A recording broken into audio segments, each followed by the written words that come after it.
Assalamu alaikum students. This is lecture of exercise 3.5. Students, this is the only exercise that I dislike. जो मुझे interesting नहीं लगती, इसलिए कि इस एक्सरसाइज में ज़्यादा काम पार्शियल फ्रैक्शन का ना कि इंटीग्रेशन का। फिर भी उन्होंने स्मार्ट सिलेबस में 15 to 16 क्वेश्चन इंक्लूड किए हैं, कोशिश की है मैंने, लेकिन बहरहाल इसको एक्सरसाइज में ज़्यादा करने का काम आपका है, मेरा करने का काम कम है, क्योंकि आपको पता है पार्शियल फ्रैक्शन समझने से नहीं, खुद क्वेश्चन करने से आती है।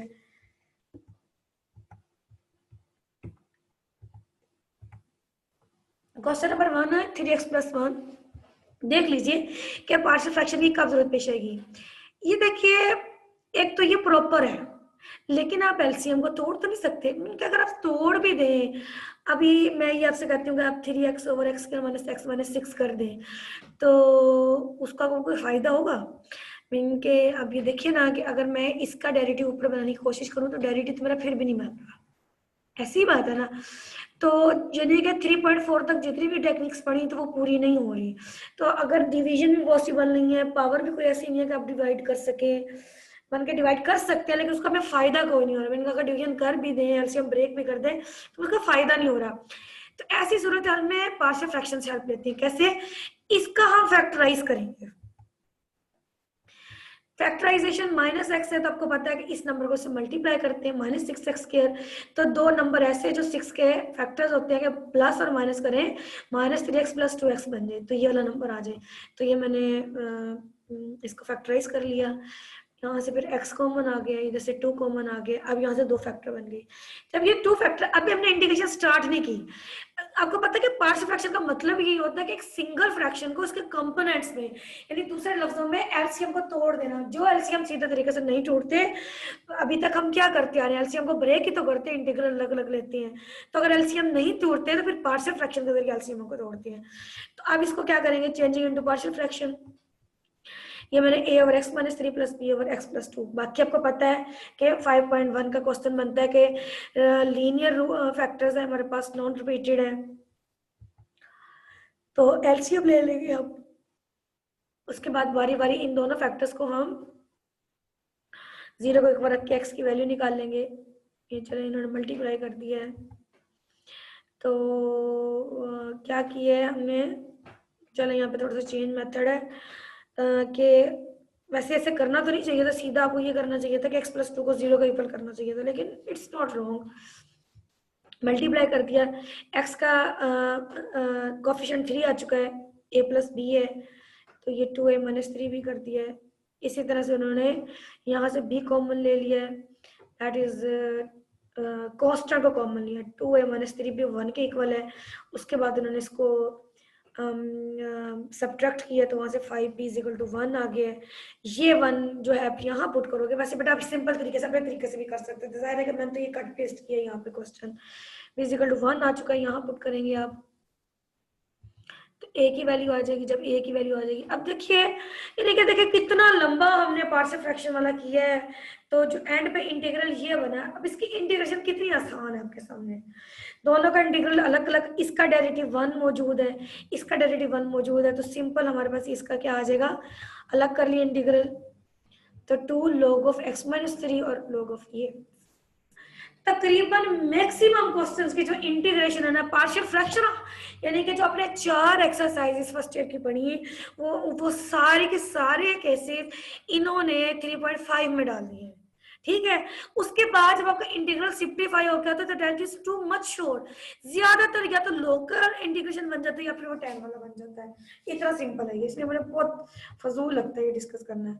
अब ये आपके असाइनमेंट होगी, क्वेश्चन नंबर 2 जो है ना आपने डिस्कस करना है, ठीक है। इसी तरह से ए और बी का करके 3 में देख लेते हैं। अब ये मिक्स फ्रैक्शन का केस था, मिक्स फ्रैक्शन का केस था तो जाहिर है हम इसको डिवाइड करेंगे। डिवीजन भी आपके सामने 1 से आ गया है, 3 में से 2 निकाल दिया, x आ गया -35 + 15 x - 19, तो 1 + x - 19, इसको हमने रिजॉल्व कर लेना है। रिजॉल्व करने के लिए फिर इसका हमने ये फैक्टराइज किया, -15, तो 5 और 3 को मल्टीप्लाई कर तो 15 बनता है, 5 - 3 2 आ जाता है। ये कॉमन ले लिया हमने x। अब इनको रिजॉल्व करेंगे, इसको भी आप आपने जो ये प्रीवियस क्वेश्चन है ना बेटे, इसको भी आपने इसी तरह से रिजोल्व करना है, इसको खुद से सोल्व करना है। ये भी आपके असाइनमेंट है, ये सारा काम आपको करना है, मैंने हिंट दे दी आपको। अच्छा, इसके बाद क्या होगा कि इसका भी इंटीग्रल आ जाएगा, वो भी साफ नजर आ रहा है कि ये लोग ही बनना है। नीचे वाला ये जो डिनोमिनेटर होता है, यहीं से पता चल जाता है इंटीग्रेशन आपकी कैसे होने वाली है। ये भी आपके असाइनमेंट 4 भी आपने ऐसे ही करना है, जैसे पहले करवाया गया है, ठीक है। A x minus b x के जरिए इसको ये simple a over x minus a plus b over x minus b करके मल्टीप्लाई हो जाएगा। ये ट्राई कीजिएगा आप लोग। 5 इसकी फ्रैक्शन करेंगे हम, वो फैक्टराइज करेंगे इसको हम। माइनस मैंने कॉमन ले लिया है, इसका फैक्टर आपके सामने है, -3x प्लस 2x है, ये हमारे सामने। ये हमारे पास कंपोनेंट्स में आ गया। फिर a is equal to x plus 1, b is equal to simple 5.1 का, ये भी आप लोग खुद करेंगे। सिमिलरली बेटा ये जो क्वेश्चन है ना, ये डायरेक्ट बीज, ये जरूरी है पार्शियल फ्रैक्शन से, बड़ी इंपॉर्टेंट क्वेश्चन है ये। अब इस एक्सरसाइज में तो इस तरह से ये हिंट दे दिया गया है, लेकिन बेटा देखिए ना, इस एक्स स्क्वायर का ऊपर डेरिवेटिव मौजूद है, तो सिंपल इसका जवाब log of x square minus a square आ सकता है। जरूर यहाँ पार्शियल फ्रैक्शन करें। इसको भी फैक्टराइज कर लिया, 6 4 24, 8 3 24, तो यहाँ से 2x कॉमन आ रहा है, यहाँ से -1 कॉमन आ रहा है, तो ये भी आपका, ये सारे पार्शियल फ्रैक्शन के हैं। अगर आपसे नहीं होते पार्शियल फ्रैक्शन, आप करें, इंटीग्रेशन मैं कर दूंगी आपको। क्वेश्चन नंबर 8, ये मिक्स फ्रैक्शन है, ऊपर क्यूब है नीचे स्क्वायर है, इसको हम डिवाइड करेंगे। डिवाइड करने के लिए ये देखिएगा, मैं डिवाइड करके x से मल्टीप्लाई कर दिया, 2x cube minus 3x square minus 2x, ये दोनों कैंसिल हो रहे हैं हमारे पास, और x माइनस 7 बच रहा है। तो कैसे लिखेंगे हम, x प्लस एक्स माइनस 7, तो बेटा इसके फैक्टर्स बनाने पड़ेंगे, 2x के माइनस 3x के। तो इसके फैक्टर्स बने -4x प्लस x, तो -3 आ रहा है। ये भी फैक्टर्स वही सिंपल 5.1 वाला केस, ये भी आप लोग खुद करेंगे, ठीक है। उसके बाद करने के बाद यहाँ पे पुट करेंगे। ये आपके सारे असाइनमेंट है ये।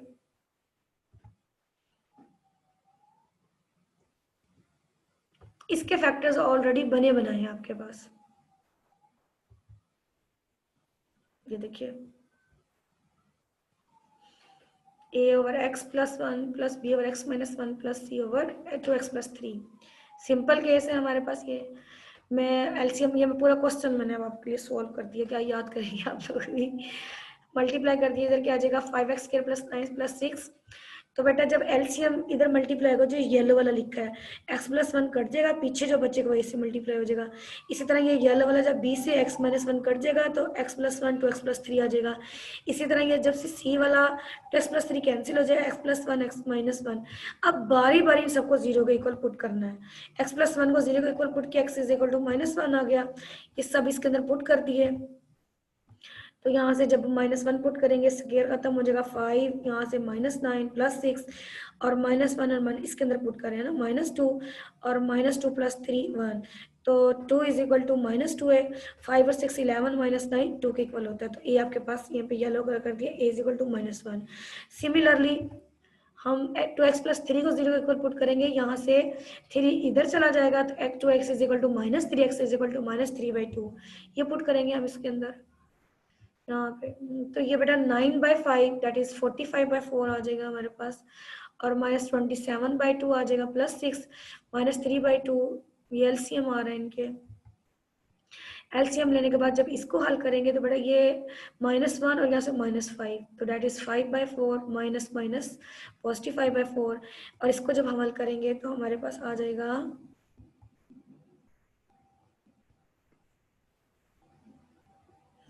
यहाँ पे बेटा आप खुद देख लीजिएगा कितना आता है, मैंने डायरेक्ट कर दिया। c इज इक्वल टू 4 से 4 कैंसिल हो जाएगा, 24 और 45 कितना होता है 9, 69 में से 2 69 और 7 9 और 7 2 और 6 में से 2 4 42 इस तरह से कुछ समथिंग आता है, 44 क्या आता है, ये करेंगे तो हमारे सी की वैल्यू 3 आ रही है, नहीं आती तो आप पुट कर लीजिएगा। इसी तरह से x is -1 is equal to 0 put करेंगे, b इज इक्वल टू 2 आ जाएगा हमारे पास। ये सारी वैल्यूज जब हम यहाँ पुट करेंगे, फिर देखिए इंटीग्रेशन इज सो सिंपल बेटा। ये देखिए अब इसकी इंटीग्रेशन क्या बननी है, ऊपर 1 derivative log of x plus 1, इधर log ऑफ x माइनस 1, इसका क्या है 3 बाहर आ जाएगा, इसका डेरिवेटिव ऊपर 2 बना चाहिए, 2 से मल्टीप्लाई डिवाइड कर देंगे। ले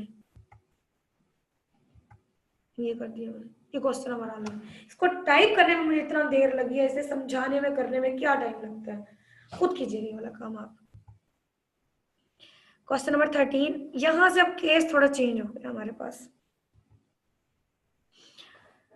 हाँ क्या है, अभी रिपीटेड और लीनियर का, एक दफा 1 पावर के साथ, एक दफा यानी कि पूरी पावर प्लस c, ठीक है।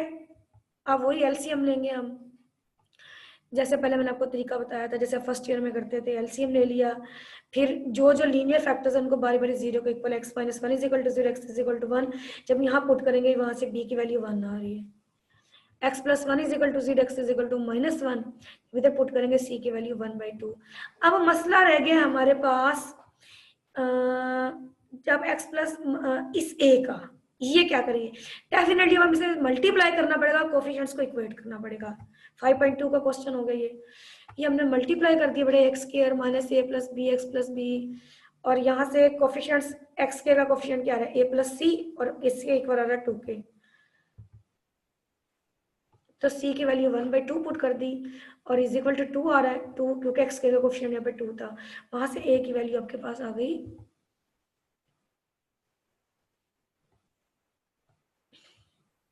यहाँ पे थोड़ी सी मिस्टेक हो गई है, c की वैल्यू मेरा ख्याल है 3/2 आ जाती है आपको जब इसको इधर जाके हम हल करेंगे तो, ठीक है।